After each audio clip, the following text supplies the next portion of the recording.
이제 오늘 은혜를 나눌 말씀 같이 보도록 하겠습니다. 오늘 말씀은 요한복음 14장 18절로 20절입니다.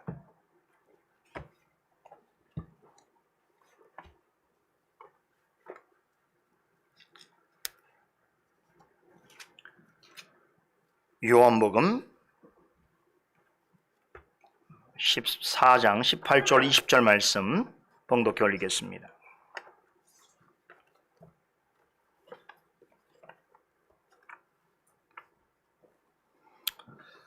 내가 너희를 고아와 같이 버려두지 아니하고 너희에게로 오리라. 조금 있으면 세상은 다시 나를 보지 못할 터이로되 너희는 나를 보리니 이는 내가 살았고 너희도 살았음이라. 그날에는 내가 아버지 안에 너희가 내 안에 내가 너희 안에 있는 것을 너희가 알리라. 아멘. 오늘은 7월의 첫 주일이지요. 장마와 무더위의 정점을 향해서 치닫고 있는 계절입니다만 생각해보면 어느덧 올해의 절반이 지났습니다. 이제 우리가 반환점에 와 있습니다. 올해 남은 하반기 교회 사역의 새로운 시작을 알리는 오늘 우리는 매우 특별하고 감사한 주일을 맞고 있습니다. 방금 전에 우리 교회에 3명의 자녀가 세례와 입교를 통해서 우리 교회의 세례교인, 입교교인으로서 한몸된 교회 지체가 되는 것을 우리가 함께 지켜보았습니다. 그리고 이제 강설을 마치면 오늘 세례와 입교를 받은 3명의 자녀와 함께 우리는 성찬상 앞으로 나오게 될 것입니다. 모든 주일이 다 기쁘고 감사하지만 오늘처럼 성례가 온전하게 시행되어지는 주일은 또 다른 기쁨과 감사가 있습니다. 게다가 부모의 품에서 유아 세례를 받은 자녀들이 이제 장성해서 유아 세례 때 부모가 고백한 그 신앙을 자신의 의지와 믿음으로 받아들이고 하나님과 회중 앞에서 자신의 입으로 그 믿음을 고백하고 시인함으로써 성도들과 함께 성찬에 참여하게 되어지는 모습을 본다는 것은 너무나 감격스럽고 기쁜 일입니다. 성례는 하나님께서 당신의 자녀들에게 베푸시는 가장 큰 유익 중에 하나입니다. 우리가 공부 중에 있는 그리스도에 합당한 예배의 저자 베르무스 아브라케 목사님은 그 책에서 성찬에 대해서 아주 인상 깊은 한 가지 설명을 합니다. 성찬에 합당하게 초청을 받은 사람은 마태복음 22장에 언급되어 있는 예수님께서 말씀하신 예복을 입고 왕이 배설한 혼인잔치상으로 나오는 사람과 같다라고 합니다. 왕정사회 때 평민이 정해진 옷을 입으면 왕 앞으로 나아갈 수 있었던 것입니다. 그리고 왕과 함께 음식을 먹고 마시며 잔치를 즐길 수 있었습니다.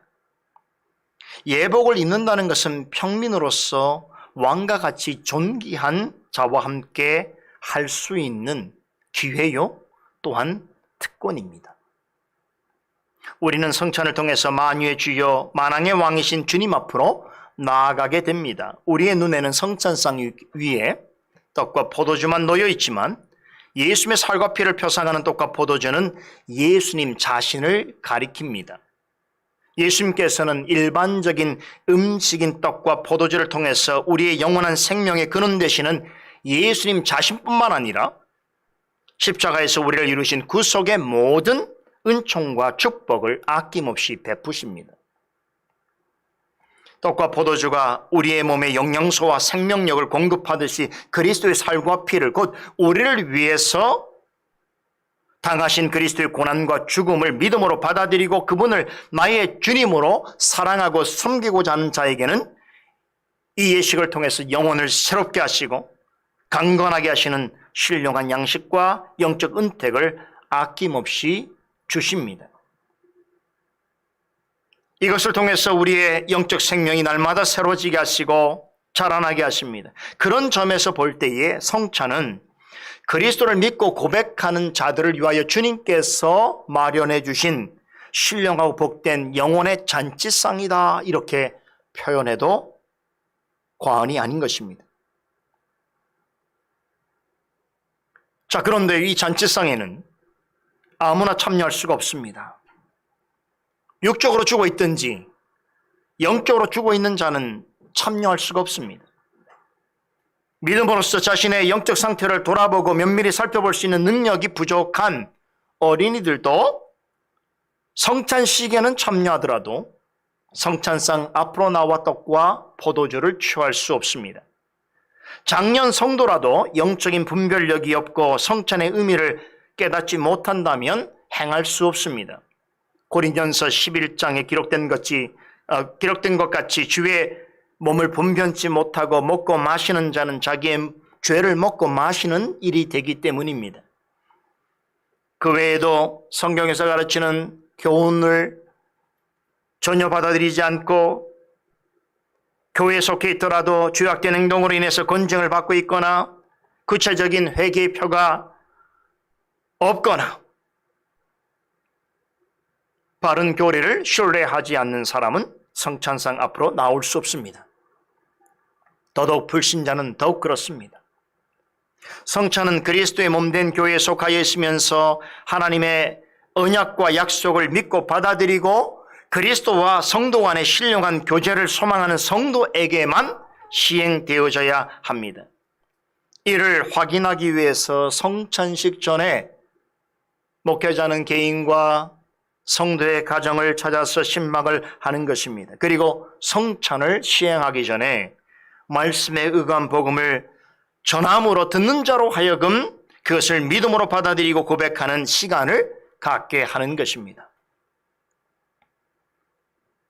성도로서 이러한 가르침을 인정하고 믿음으로 고백하는 사람만이 이 거룩한 예식에 참여할 수 있습니다. 이런 점에서 아브라케 목사님이 성찬에 참여하는 것을 혼인 예복을 입고 왕이 마련한 잔치에 나아가는 것으로 설명하는 것은 참으로 적절한 예라라고 생각이 됩니다. 왕이 주는 예복을 입은 사람만이 왕이 배설한 잔치 앞으로 나올 수 있고 왕이 베푸는 음식을 먹으며 예식의 즐거움에 참여할 수 있는 것이지요. 오늘 우리는 만유의 주여 만왕의 왕이신 주님께서 제정하신 이 거룩한 예식에 초대받았습니다. 예수님께서는 이 예식에 참여할 우리를 위해서 베풀어 주실 모든 신령한 은혜와 축복을 이미 예비해 놓으셨습니다.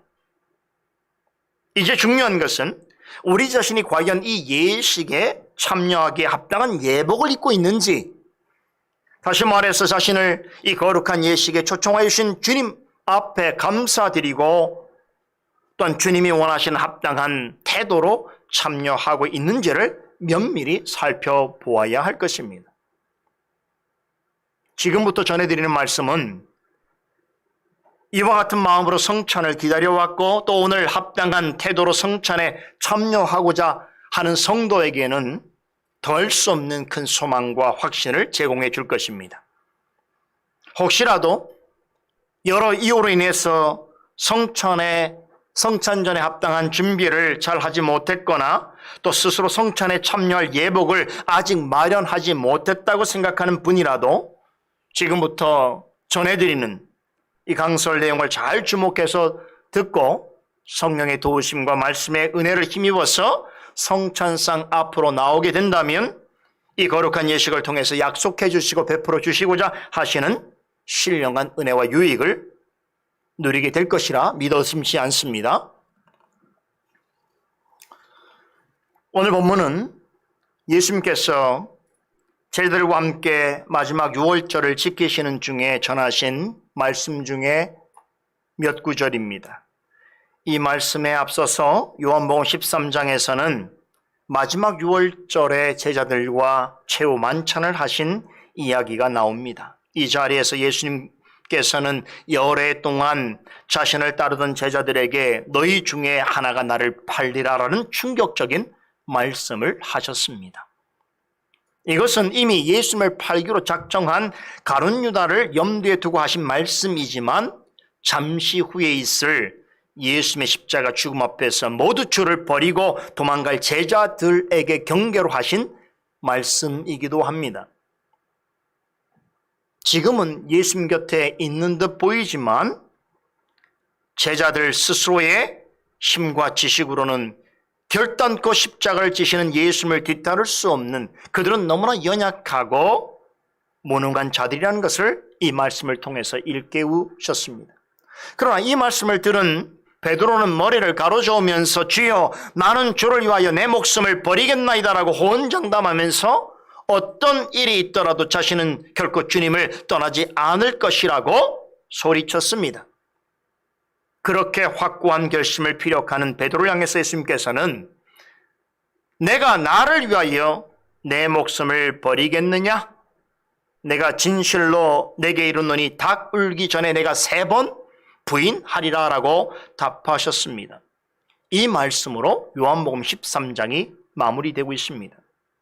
이 말씀은 곧 있게 될 베드로의 부인을 예고한 것입니다만 그 이면에는 아주 깊은 영적 의미가 담겨져 있습니다. 예수님께서는 십자가 고난과 죽음을 통해서 죄인된 우리의 죄를 사해 주시고 구원해 주실 터인데 이런 예수님의 십자가 고난과 죽음은 그 누구도 감당할 수 없다는 것입니다. 오직 예수님만이 감당하고 극복하실 수 있다는 것이지요. 그런데 제자들은 예수님께서 전하시는 이 말씀의 의미를 깨닫지 못했습니다. 6월절 만찬에서 예수님이 곧 자신들의 곁을 떠날 것이라고 하시고 제자들 중에 한 사람은 예수님을 팔 것이라고 하시고 수제자인 베드로마저 예수님을 3번 부인할 것이라고 하시니 이 말씀을 듣는 제자들의 입장에서는 무척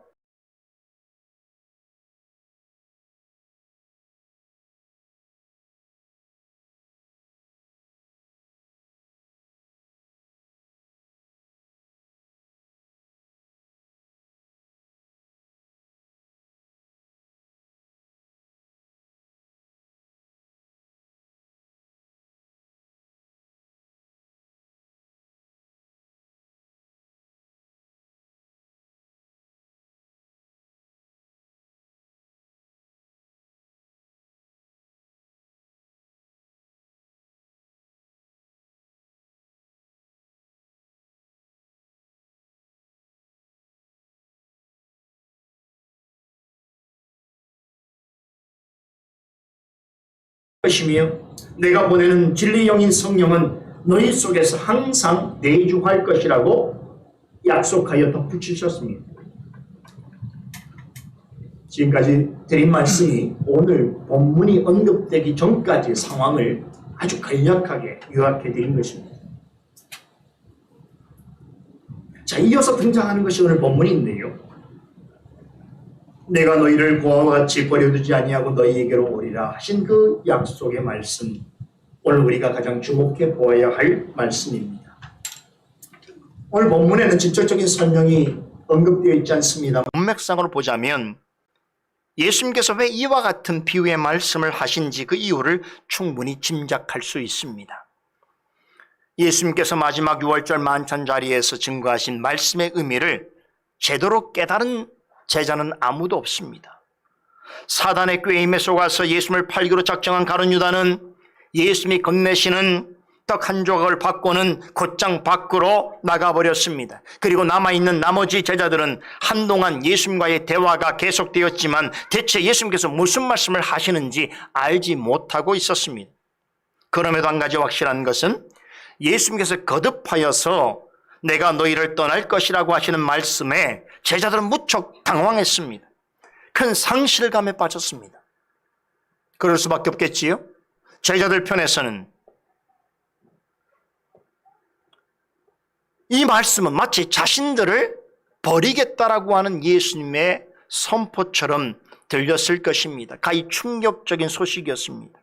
지난 몇 해 동안 자신들은 직업과 생업과 심지어 가족을 포기하면서까지 그 많은 어려움과 수모를 견디면서 예수님을 쫓아서 마지막 종착지 목적지인 예루살렘까지 왔건만 이제 그 자신들을 떠나시겠다고 하시니 제자들로서는 답답하고 황망하기 이를 데 없는 이야기입니다.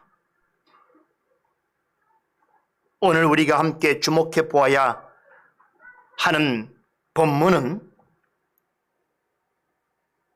제자들 편에서는 실제로 이런 일이, 지금 말씀하신 일이 이루어지면 어쩌나 하는 그런 근심하고 두려워하는 제자들을 향해서 예수님께서 직접 전하신 위로의 말씀입니다.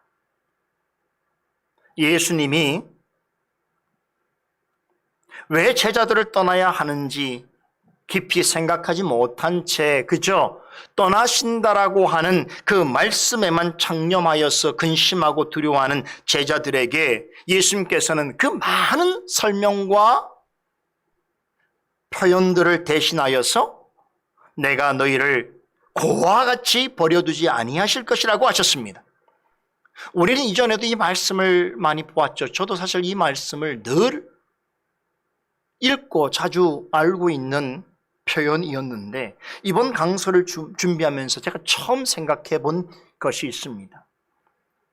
예수님께서 이제 제자들을 떠나실 때에 제자들 편에서는 예수님께서 정말로 우리를 떠나시면 어떻게 하는가라고 그래 전전긍긍하는 그 제자들을 바라보시면서 왜 그들을 고아에 빗대어서 말씀하신 것일까라고 하는 물음입니다.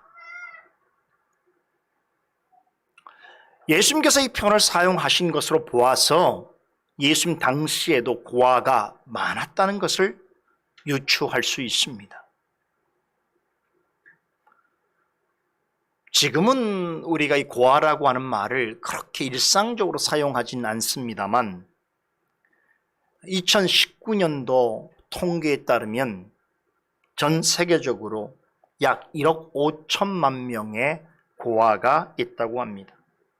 이 통계는 부모가 없는 아이들만 계산한 것이다 보니 부모가 있으면서도 고아처럼 버려진 아이들을 그 수를 포함한다면 헤아릴 수가 없이 더 많겠지요. 지금 세계 인구가 어림잡아서 한 78억 정도가 된다고 하니 7, 80명 중에 한두 사람 정도는 고아일 확률이 높습니다.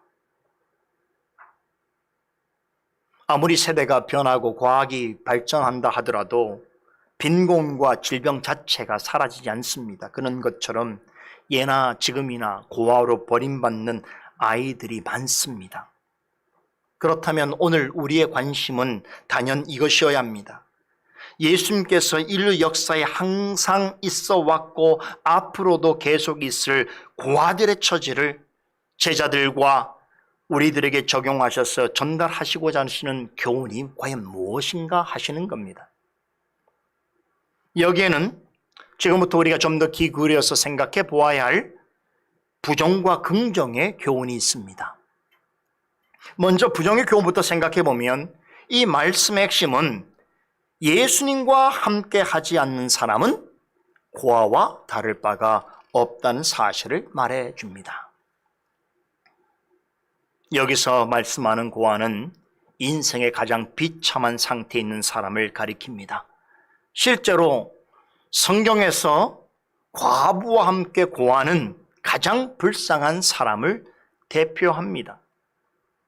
아시다시피 과부는 남편이 죽어 혼자가 된 여인을 뜻하지요. 바깥 일은 전적으로 남자의 몫이라는 사상이 지배되었던 고대 사회에서 남편을 잃은 여인은 곧 경제적으로 가장 빈곤하고 열악한 삶을 살 수밖에 없었습니다.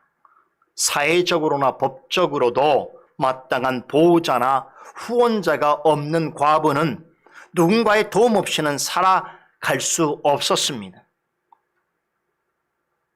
물론 우리가 사는 지금 사회는 좀 다르지요. 남편과 자녀들의 도움 없이도 살아가는데 하등 문제가 없는 부유하고 또 잘난 여성도 많고요. 남편을 여의었거나 헤어졌어도 남부럽지 않게 사는 여인들도 많습니다. 그러나 고아의 경우는 다릅니다. 흔히 고아는 부모를 여의었거나 부모에게 버림받은 아이를 뜻하지요. 그런 점에서 어느 사회나 어느 역사 속에서나 고아는 가장 비참한 대상으로 인식되어집니다. 어린 나이에 자신을 부양해 줄 부모를 잃어서 다른 사람의 손에 내맡겨져 자라야 한다거나 부모로부터 버림받아서 가족과 함께 할 수 없다면 정말로 비참한 것이지요. 이렇게 어려서부터 느끼고 경험하는 비참함은 대부분 어린아이들에게는 커다란 트라우마로 남습니다. 그런데 오늘 주님께서는 이런 고아보다 더 비참한 인생이 있다고 말씀하십니다. 바로 영적으로 고아된 자들입니다. 내가 너희를 고아와 같이 버려두지 아니하실 것이라는 말씀에는 이런 역설적인 의미가 내포되어 있습니다. 예수님을 구주로 믿지 아니하는 자는, 그러기에 예수님을 찾지도 않고 기대하지도 않는 사람은 영적으로 부모를 잃은 고아처럼 비참하다는 것입니다. 그런 점에서 우리는 냉정하게 인정하고 받아들여야 하는 아주 중요한 한 가지 사실이 있습니다. 그것은 지난날에 우리 모두는 다 고아였다는 사실입니다. 영적으로 볼 때 과거에 우리는 부모를 잃은 아이처럼 비참한 가운데 거해야 했습니다. 무슨 말이지요? 우리는 인간 조상 아담과 함께 타락으로 말미암아 하나님과의 교제가 끊어지고 말았습니다. 하나님과 맺은 영원한 언약을 어기고 말씀에 불순종함으로 진노와 저주 아래 있게 되었으며 사는 동안에도 비참과 사망을 경험하게 되었습니다. 뿐만 아니라 지옥의 영벌을 받아야 하는 처지에 있게 되었습니다. 우리는 고아처럼 죄악 가운데서 하나님을 잃어버렸습니다. 우리가 주일마다 공부하는 하이델베르그 요리문답, 그 시작은 믿는 자로서 반드시 알아야 하는 지식에 대해서 강조하면서 그 세 가지 지식을 이야기하는데, 그 중에 믿는 자로서 알아야 하는 가장 우선적인 지식은 뭐냐? 그것은 나의 죄와 비참함이 얼마나 큰가를 알아야 하는 것이라고 전합니다. 죄와 비참함은 모든 인류가 경험하는 것으로 창조주 하나님의 권위를 저버리고 말씀에 순종하지 않은 결과로 발생했습니다. 그래서 우리는 전쟁이나 죽음 등으로 부모를 잃어버린 아이보다도 더 크고 심각한 비참을 경험하게 되었던 것입니다. 죄 때문에 하나님과의 교제가 끊어지고 하나님으로부터 멀리 쫓겨나게 되었고 죄와 비참함과 허무함을 경험하게 되었습니다. 마침내 죄의 형벌로서 우리 모두는 죽음을 맞게 될 것입니다. 이것이 하나님을 잃어버린 바 된, 즉 죄로 인해 영적으로 하나님과 단절될 수밖에 없었던 지난날의 우리의 모습입니다. 여전히 예수님을 믿지 않으면 영적으로는 이와 같은 상태에 있는 고아와 다를 바가 없습니다. 그러나 여러분과 저는 더 이상 고아가 아닙니다. 예수님께서 허물과 죄로 죽었던 우리를 살리셨을 뿐만 아니라 영원토록 우리와 함께 하시기 때문입니다. 고아는 부모를 여였거나 부모로부터 버림을 받은 사람입니다. 그렇기 때문에 부모에게 달려갈 수도 없고 응석을 부릴 수도 없습니다. 부모의 품에 안길 수도 없습니다. 만일에 부모가 죽었다면 아무리 목 놓아서 아버지, 어머니를 외친다 하더라도 부모와 만날 수 없습니다. 허물과 죄로 죽었던 우리의 처지가 딱 이와 같았습니다. 그러나 지금 우리는 그렇지 않습니다. 죽은 부모를 그리워하면서 더 이상 무덤을 찾거나 또 매정하게 버린 부모에게로 돌아갈까 말까를 고민할 필요가 없습니다. 예수님의 십자가와 죽음과 부활을 통해서 우리는 영원토록 살아계신 하나님의 자녀가 되었기 때문입니다. 예수님께서 우리를 위해 십자가에 죽으시고 부활하심으로써 과거에 우리를 저버렸던 지배하던 사단의 권세로부터 자유하게 되었을 뿐만 아니라 부모 이룬 고아처럼 비참과 절망뿐이었던 우리를 입양하심으로 하나님의 자녀와 상속자로 삼아주셨습니다. 이에 대해서 사도 바울은 로마서 8장 15절에서 17절에 다음과 같이 증거합니다. 너희는 다시 무소하는 종의 영을 받지 아니하였고 양자의 영을 받았으므로 아바 아버지라 부르짖느니라. 성령이 친히 우리의 영으로 더불어 우리가 하나님의 자녀인 것을 증거하시나니 자녀이면 또한 후사 곧 하나님의 후사요 그리스도와 함께한 후사니 우리가 그와 함께 영광을 받기 위하여 고난도 함께 받아야 될 것이니라. 우리는 과거에 영적으로 모두 고아였습니다. 죄로 말미암아 하나님 아버지를 잃어버렸기 때문입니다. 그런데요, 여러분 잘 생각해 보면 모든 사람은 고아이거나 고아일 수밖에 없는 운명을 지니고 있습니다. 우리의 부모는 언제나 우리와 함께 하지 못합니다. 나를 그토록 사랑해주고 내가 그처럼 사랑하는 부모라도 언젠가는 죽음을 맞게 됩니다. 나이가 적으나 많으나 부모를 여의면 다 고아입니다. 부모가 버린 것이 아니라도 언젠가 우리는 부모를 여의게 될 것이고 홀로 남게 될 것입니다. 그때는 생전에 끔찍이도 사랑해주던 부모라도 더는 나를 보호해 줄 수 없습니다. 생전에 아무리 부모를 사랑했다더라도 영원히 함께 할 수 없습니다. 그러나 예수님께서는 그런 우리를 향해서 마음에 근심하지 말라고 말씀하십니다. 하나님을 믿으니 또 내가 너와 함께 항상 있음을 믿으라고 하십니다. 결코 너를 고아와 같이 버려두지 아니하실 것이라고 약속하십니다. 그리스도 안에서 성령으로 말미암아 의롭다 하시고 거듭나게 하시고 입양하신 하나님의 자녀를 가리켜서 시편 말씀과 다니엘서에서는 땅에 있는 존귀한 자라 하고 지극히 높으신 이의 성도들이라고 일컫습니다. 예수님께서는 하늘에 오르시면서 이러한 성도들과 세상 끝날까지 함께 하실 것이라고 약속하셨습니다. 여러분, 세상에서 고아가 된다는 것은요, 참으로 슬픈 일이지요. 제가 예전부터 알고 있는 한 성도님이 있습니다.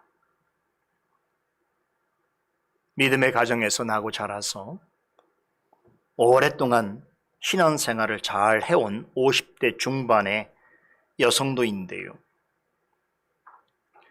그 가정에서 막내로 자라서 부모님에게 좀 더할 수 없는 사랑을 많이 받았습니다. 나이가 그만큼 들었어도 부모님에게는 눈에 넣어도 안 아플 자식이었고 그에게 부모님은 자신의 목숨보다 더 소중한 존재였습니다. 그래서 제가 가끔 소식을 전할 때에 항상 부모님 이야기를 저한테 했었어요. 참 이렇게 부모와 자녀의 사이가 돈독할 수 있겠는가라고 하는 생각이 들 정도로 아주 특심한 마음을 가지고 있는 분이었습니다. 그런데 작년에 불행한 일로 두어 달 간격으로 부모님이 다 돌아가셨습니다. 그 소식을 저는 나중에 접하게 되어서 그분과 통화를 하게 되었는데 시점상 부모님이 돌아가신 지 한참 지났음에도 불구하고 참 부모를 잃은 서름과 슬픔을 어찌나 간절히 토로하던지요. 믿음이 있는 분이고 나이가 어느 정도 있는 분인데도 부모님이 자신 곁에 없는 현실을 참 받아들이기 힘들어하면서 자신을 고아라고 그렇게 저에게 표현했습니다. 제가 그분을 보면서 이 고아라는 의식을 갖는다는 것, 고아된다는 것이 참 저토록 슬프고 괴로운 일이구나라는 것을 새삼 생각하게 되었습니다. 그러나 기억하십시다. 이미 부모를 여였거나 앞으로 부모를 떠나 보내게 된다 할지라도 진정한 의미에서 우리는 더는 고아가 아닙니다. 예수님께서는 우리를 한순간도 고아로 버려두지 아니하실 것이기 때문입니다. 예수님이 떠나가시면서 자신들은 세상의 고아처럼 버려질까 하고 근심하고 두려워하는 제자들을 향하여서 나는 너희를 결코 고아와 같이 버려두지 아니할 것이라 라고 말씀하시면서 내가 너희에게로 오리라 라고 약속하신 주님의 말씀을 기억하십시다. 이 말씀에는 우리를 위한 보다 긍정적이고 적극적인 교훈의 의미가 담겨 있습니다. 예수님께서는 나는 너희를 고아처럼 버려두지 않을 뿐 아니라 너희에게로 항상 오리라고 말씀하십니다. 원문 성경을 보면 내가 너희에게 오리라 라고 하는 이 말은 문법적으로 현재 직설법으로 기록되어 있습니다. 예수님께서 오신다라고 하는 말은 예수님의 성육신의 관점에서 보면 과거의 일이고 마지막 심판이 이루어질 종말의 관점에서 본다면 미래의 일입니다. 그렇지요? 그럼에도 불구하고 예수님께서는 우리에게 온다라고 현재 진행형으로 그렇게 말씀하고 있다는 사실을 주목하셔야 합니다. 무엇을 말씀하시는 것일까요? 예수님께서는 항상 현재적으로 우리에게 오시고 언제나 항상 우리와 함께 계시다는 뜻입니다. 자, 그런데 한 가지 주의할 것이 있습니다. 예수님이 항상 오시고 언제나 함께 하신다는 것을 예수님의 인성적으로 예수님이 오시고 함께 하시는 것으로 이해해서는 안 됩니다. 예수님은 인성으로는 마지막 날에 다시 오실 그때까지는 하늘나라의 하나님 우편에 계십니다. 그럼에도 예수님께서는 지금 이 순간에도 우리에게 오시고 있고 우리와 함께 계십니다. 바로 하나님의 영이신 성령을 통해서입니다. 오늘 읽지는 않았습니다만 16절과 17절에 보면 예수님께서 우리에게 보내시기로 약속하신 성령을 가리켜서 또 다른 보혜사 진리의 영이라고 소개하십니다. 그러시면서 성령께서 우리 안에 거하시는 그런 방식으로 내가 너희와 영원토록 함께 하시겠다고 말씀하십니다.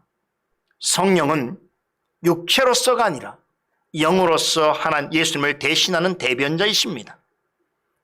예수님의 영이시요 대변자이신 성령께서는 성도의 영혼에 임재하십니다. 그런 방식으로 성도를 예수님께로 이끄십니다. 이렇게 예수님께서 우리를 위하여 항상 보내시는 성령님은 성도의 영혼 안에 항상 거하십니다. 또한 성도들이 모인 주님의 몸된 교회에도 항상 임재하여 계십니다. 성령은 단 한순간이라도 성도와 교회로부터 멀어지지 아니하십니다. 만일에 성령께서 멀어져서 단절되는 것이라면 그것은 곧 영적 죽음을 의미하는 것입니다.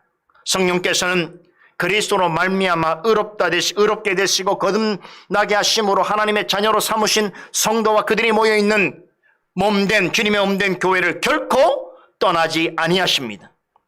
설령 성도와 교회가 어떤 죄를 범하고 일순간 구원에서 멀어지는 행위를 하고 신앙이 좌절하고 실패한다 할지라도 그로 인해서 성령께서 근심하시고 질책하실지라도 전적으로 떠나지는 아니하십니다. 다윗을 생각해 보면 알 수 있습니다. 한순간 유혹에 못 이겨서 큰 죄를 범하였지 않습니까? 그러나 성령께서는 결코 그를 완전히 떠나지 않으셨습니다. 타락한 다윗의 심령 가운데 거하시면서 그로 하여금 진정한 회개에 이르도록 하시고 그의 심령이 회복되도록 도우셨습니다. 성령께서 함께하지 아니하신다면 그 누구도 진리를 깨달을 수 없으며 하나님께로 나올 수 없습니다. 예수 그리스도를 진실로 믿을 수도 없고 주님으로 고백할 수도 없습니다.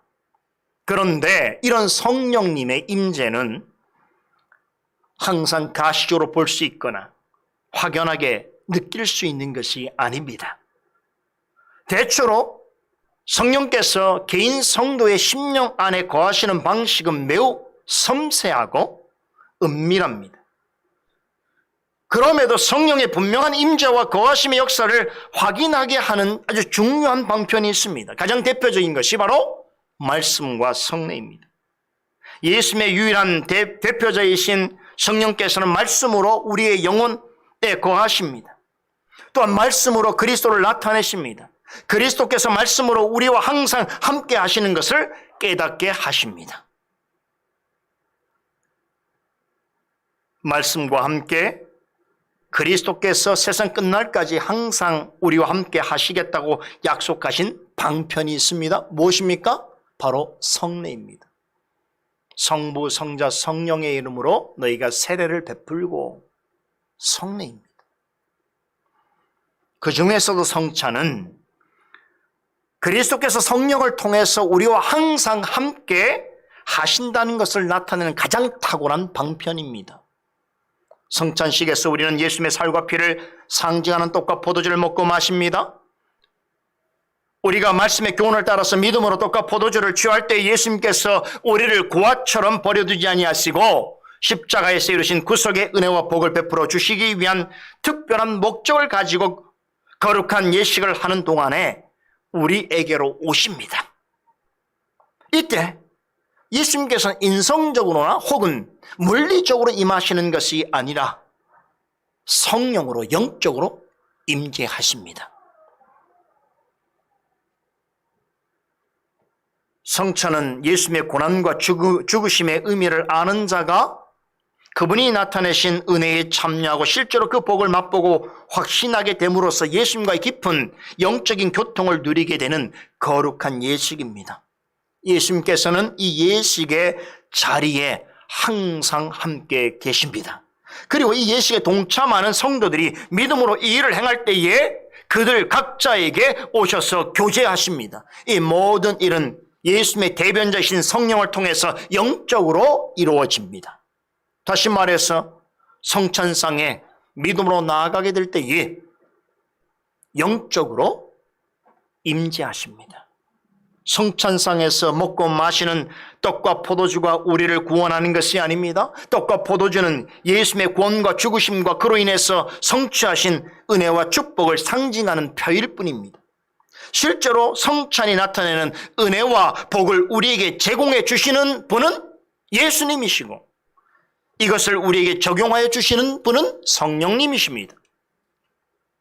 예수님께서는 믿음을 가지고 성찬에 참여하는 성도에게 은혜를 주시고 믿음을 강화시키며 영적으로 성숙하게 하십니다.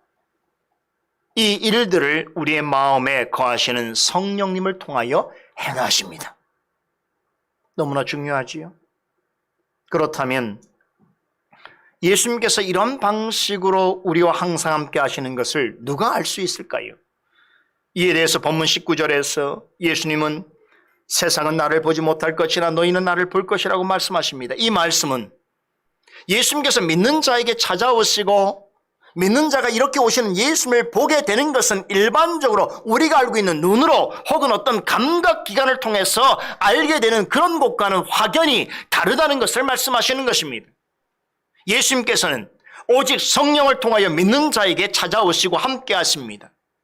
그런데 이 일은 그리스도 안에서 생명을 얻은 하나님의 자녀만이 알 수 있고 경험할 수 있는 일입니다. 그래서 20절에 보니까 내가 아버지 안에 너희가 내 안에 내가 너희 안에 있는 것을 누가 알리라고요? 너희가 알리라. 세상이 아는 일이 아닙니다. 세상은 도대체 할 수 없는 일이죠.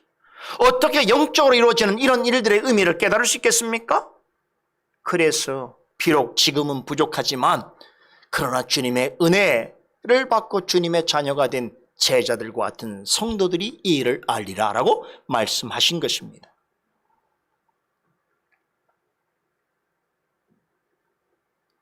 여러분이 이 사실을 믿음으로 받아들이고 입으로 고백하면서 예수님께서 성찬을 통해서 약속하신 은혜와 복 받기를 소원한다면 그것은 바로 여러분의 심령 가운데 성령께서 내주하여 계시다는 증거입니다.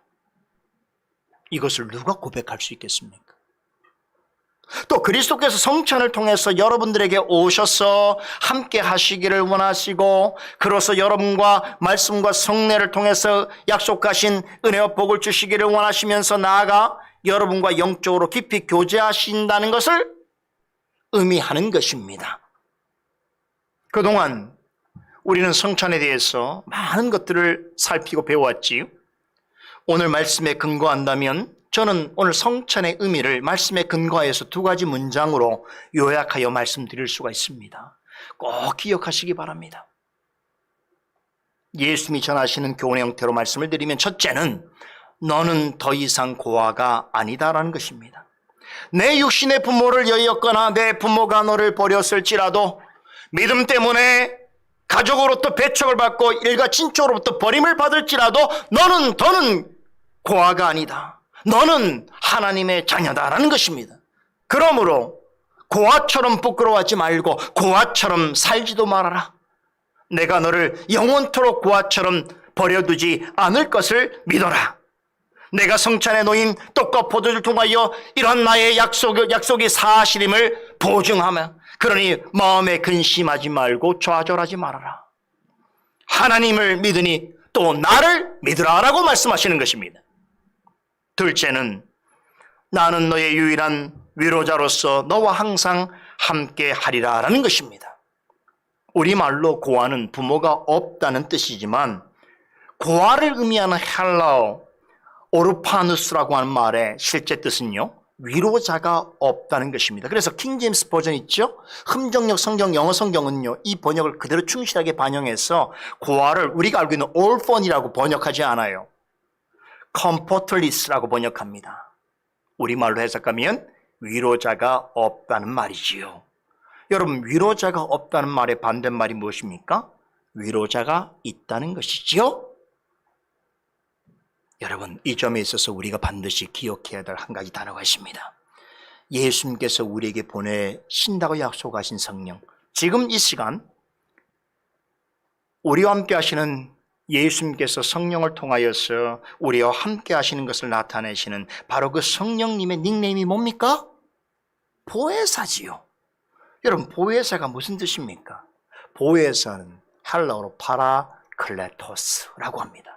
이 파라클레토스는 파라 옆에서라는 전치사에다가 칼레오라고 하는 부르다, 격려하다, 권면하다라고 하는 뜻을 가지고 있는 합성어입니다. 즉, 파라클레토스 성령은 늘 우리들 곁에서 우리를 주님께로 부르시고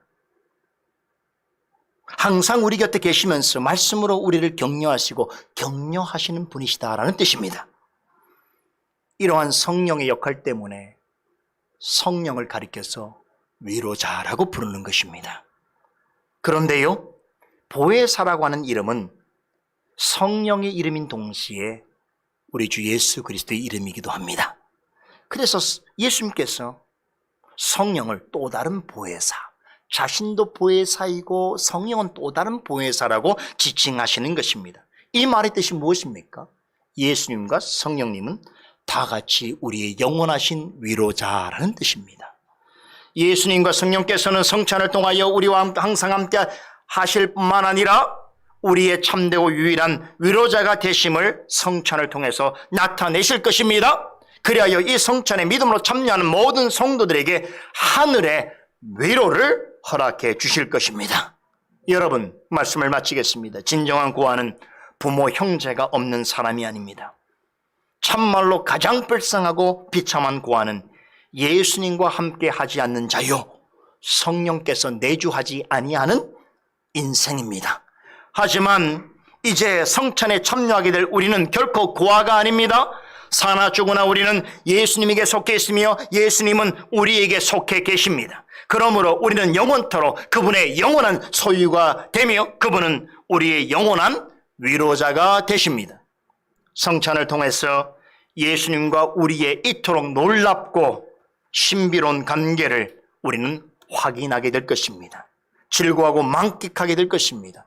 오늘 성찬이 우리에게 영원한 참된 위로자가 되시는 주님의 위로를 풍성히 누리시는 예식되기를 간절히 소원합니다. 기도하겠습니다. 주님, 오늘 말씀에 의거하여서 이제 성찬을 행하고자 원합니다. 믿음으로 성찬에 참여한 모든 자들에게 오늘 말씀을 통하여 약속하신 바를 확인케 하여 주시고 그 실상을 드러내 주시옵소서. 예수 그리스도 이름으로 기도드리옵나이다. 아멘.